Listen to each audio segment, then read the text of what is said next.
बचपन से ही आरएसएस से जुड़ा था। वहाँ कई लोगों ने मेरा यौन शोषण किया।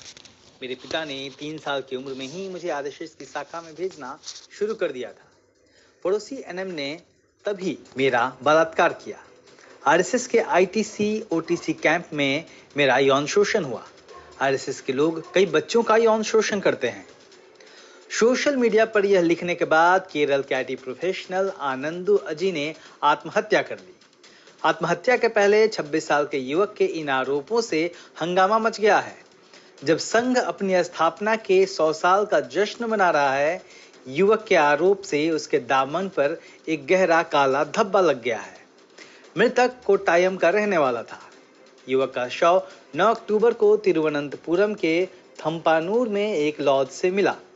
नोट में युवक ने कहा है कि उसकी मौत का कारण कोई असफल रिश्ता नहीं है, बल्कि गहरी चोट है। कुछ साल पहले उसे ऑब्सेसिव कंपल्सिव डिसऑर्डर यानी ओसीडी डायग्नोस हुआ था। बाद में पता चला कि आरएसएस के लोगों के शोषण के कारण ऐसा हुआ है। मामला सामने आने के बाद कांग्रेस पार्टी ने आरएसएस के खिलाफ मोर्चा खोल दिया है। कांग्रेस ने यह मांग की है कि आरएसएस पर युवक ने गंभीर आरोप लगाए हैं, इसलिए इस पूरे मामले की जांच होनी चाहिए और इससे जुड़े आरएसएस के लोगों को कड़ी सजा मिलनी चाहिए। तो वहीं कांग्रेस की बड़ी नेता प्रियंका गांधी ने आरएसएस के खिलाफ मोर्चा खोलते हुए कहा कि अपने सुसाइड नोट में आनंदू जी ने साफ लिखा है कि उसे आरएसएस के कई सदस्यों ने बार बार यौन शोषण का शिकार बनाया।